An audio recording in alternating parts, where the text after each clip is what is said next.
दोलोनि मावथिफोरनि बोसोन मथे बिथाङा दिनैसिम सोलिनायखौ जों दिनैसिम नुवाखै। बिनि थाखाय जोंहा गोजोननाय गैया। बिदि जुदि गोदान केन्डिडेट होआबा जोङो फैगौ समाव इउपिपिएल दोलोनिफ्राय जों गानाया खास्तां। जोंनि बे वर्कारखिनिया जमा जानानै हयथ' इन्डिपेन्डेन्सबो होनो हागौ। जिहेतुके 5 बोसोर नासय जानानैबो जोङो इउपिपिएल दोलोखौ नागाराखै। थिग बिदिनो जोङो दिनै बिखौ माने सिलेक्सन खालामनायाव जोङो गोजोननाय गैया। जोंनि बे प्रेस मिट दिनै होनायनि थांखियानो जाहैबाय फैबाय थानाय जितु काउन्सिलनि इलेक्सननि थाखाय मुसलपुर समस्तियाव जि बिजाथिखौ दिनै टिकट घोषणा खालामबाय, बे टिकटनि बेलायाव जोंनि बे इउपिपिएल दोलोनि पुराना वर्कारफोरा गोजोननाय गैया। बेनि थाखाय जों दिनैनि बे प्रेस मिटखौ होनाय जादों। जोंहा जायनि थांनाय जितु 5 बोसोराव जों पुराना वर्कारफोरा दा होनाय गोदानै बिजाथि होजानाय बिथां इएममोन बिथाङा, दा बिथाङा जोंखौ जिबायदि अबस्था खालामबोबाय, जों इमान खस्थ' सैज्य खालामनानै जोङो बिथांखौ देरहाहोनायनि उनावबो जोंखौ बे 5 बोसोराव जेबो नायफिनाखिसै। जोंखौ जोगारनानै फारसेखै दोननानै गुबुन गोदान गोदान वर्कार लानानै बिथाङा बे 5 बोसोरखौ सालायबोबाय। बिनि थाखाय जोंहा गोजोननाय गैयिनि थाखाय दिनैनि बे प्रेस मिटखौ होनाय जादों। बे जाहोना जाहैबाय जों पुराना वर्कारफोरा बिथां खामानि मावनायखौ जुदि गोरोन्थि मावदोंब्ला बेखौ जों आसि दिन्थिना होनायनि थाखाय बेफोरखौ बिथाङा गाज्रि मोनो। मोननाय लोगो लोगोनो बे वर्कारफोरखौ बिथाङा साइड खालामना दोनो। दोलोनि मावथिफोरनि बोसोन मथे बिथाङा दिनैसिम सोलिनायखौ जों दिनैसिम नुवाखै। बिनि थाखाय जोंहा गोजोननाय गैया।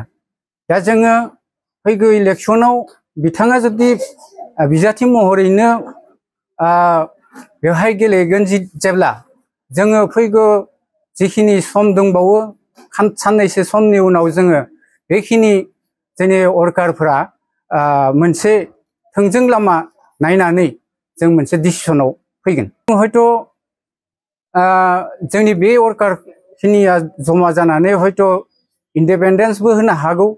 नङाब्ला जोङो बबेबा दोलोखौ मोजां दोलो नायनानै जोङो बेखौ हयथ' सापर्ट खालामनो हागौ। गिबियावनो मिडिया पार्सनखौ बरायबाय। दिनैनि मिडिया पार्सन प्रेस मिट लानायनि जाहोनानो जाहैबाय जोङो फैबाय थानाय बिटिसि इलेक्सननि जा माने फारिलाइ, केन्डिडेटनि फारिलाइ, बिखौ जोङो दाखालि बावै नुनानै जोङो ओरैबायदि जादों, जाबायदि जोङो लुगैदोंमोन बिदि जोङो हयथ' केन्डिडेट मोननो हायासै। मोननो हायैनि जाहोनाय दिनै जोङो एक्स वार्कार जानानै जिहेतुके 5 बोसोर नासय जानानैबो जोङो इउपिपिएल दोलोखौ नागाराखै। थिग बिदिनो जोङो दिनै बिखौ माने सिलेक्सन खालामनायाव जोङो गोजोननाय गैया। गोजोननाय गैयैखायनो दिनै जों बे प्रेस मिटखौ लानाय जादों। बिनि गोजोननाय गैयैनि ओंथियानो जाहैबाय बिथाङा पार्टिनि वार्कारफोरनि बायदिहाय सोलिया, गावनि जिनि मयमतालिजों सोलियो।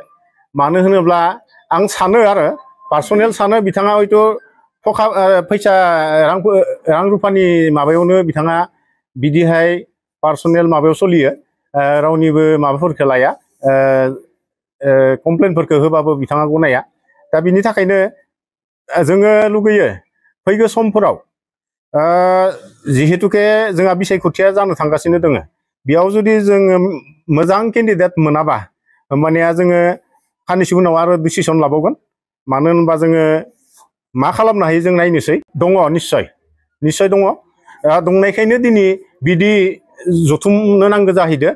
मानो होनोब्ला बिनि मावनाय दांनायाव जोंहा वार्कारफोरा गोजोननाय गैया। खायनो दिनै जोङो बिदि मिडियानि सिगाङाव जोंनि फकासाव फैनांदो। आरो लोगोसेनो जोङो मालाबानो जोङो मिडियायाव फैयो, मानो होनबा जोङो पार्टिनि सनमानखौ लाखिनानै फैथ'वाखैमोन। बेखायनो फैयाखैमोन, जों पार्टिनि सनमानखौ लाखिनो थाखाय फैयाखैमोन। आरो दिनै जों फैनांगौ बाध्य जादों। जिहेतुके लिस्टआव बिनि नामखौ जों नुबाय जों मिडियायाव फैनांगौ जाहैबाय फैबाय थानाय बिसायख'थियाव जुदि केन्डिडेटखौ जोंनो गोदानहाय सिलेक्सन खालामाबा जों हास्थायनाय बायदि जेरै जों गोदान केन्डिडेट लुगैदोंमोन बिदि जुदि गोदान केन्डिडेट होआबा जोङो फैगौ समाव इउपिपिएल दलनिफ्राय जों गानाया खास्तां ओमफ्राय बे जों जेब्ला गावस्रागोन लोगोसे फैगौ एमएलए बिसायख'थियावबो जोंनिफ्राय जों गैयाबा गोहोम गोलैगोन